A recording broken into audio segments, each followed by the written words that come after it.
Welcome everyone. আজকের ভিডিওর মাধ্যমে আমরা আলোচনা করব মাধ্যমিক 2017 সালের ভূগোলের প্রশ্নপত্রটি।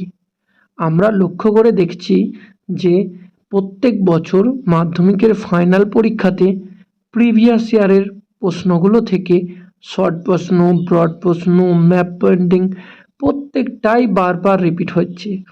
এগুলো আমরা বিগত কয়েক বছর ধরেই দেখে আসছি।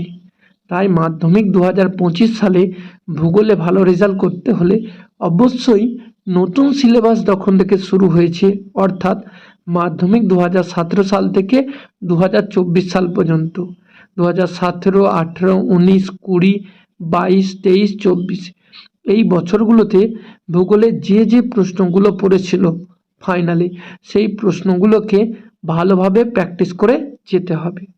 আর আমরা আমাদের ভিডিওর মাধ্যমে বিভিন্ন বছরের প্রশ্নগুলোকে তুলে ধরছি। তাই আমাদের চ্যানেলে নতুন হয়ে থাকলে অবশ্যই আমাদের চ্যানেলটিকে সাবস্ক্রাইব করে নোটিফিকেশান বেলটি অন রাখুন। আজকের ভিডিওর মাধ্যমে আমরা মাধ্যমিক 2017 সালের প্রশ্নগুলো তুলে ধরছি। শর্ট প্রশ্নগুলো উত্তর সহ আমরা তুলে ধরছি। দেখে নিই, এখানে প্রথমেই 14টি এমসিকিউ টাইপের প্রশ্ন থাকে। এই প্রশ্নগুলো উত্তর সহ দেওয়া রইল। এখান থেকে স্ক্রিনশট করে নিন কিংবা নোট ডাউন করে রেখে দিন। এই প্রশ্নগুলো থেকে অনেক প্রশ্ন মাধ্যমিক 2025 সালের ফাইনাল পরীক্ষায় কমন পাওয়া যেতে পারে। আমরা প্রত্যেকটা প্রশ্ন এখানে তুলে ধরছি। এরপরে দেখি শুদ্ধ অশুদ্ধ 6টি করতে হয়। 7টা প্রশ্ন থাকে, উত্তরগুলোও পাশে লিখে দেওয়া রয়েছে। এখান থেকে প্রত্যেকটা প্রশ্ন সুন্দরভাবে নোট ডাউন করে নিন কিংবা স্ক্রিনশট করে সেগুলো পরে লিখে নেবেন। এই প্রশ্নগুলো বারবার প্র্যাকটিস করে যেতে হবে। প্রত্যেকটা প্রিভিয়াস ইয়ারের প্রশ্নগুলোকে আমাদের প্র্যাকটিস করে যেতে হবে। আমরা আমাদের ভিডিওর মাধ্যমে আগেই 2017 সাল থেকে 2024 সাল পর্যন্ত বাংলার প্রশ্নগুলো তুলে ধরেছি। আজকের ভিডিওতে আমরা ভূগোলের প্রশ্নগুলো তুলে ধরছি।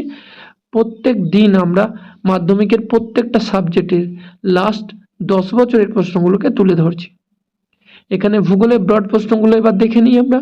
প্রত্যেকটা প্রশ্ন যদি আমরা দেখি তাহলে দেখতে পাবো যে বিভিন্ন বছরে ঘুরিয়ে ফিরে এই প্রশ্নগুলোই পড়ছে।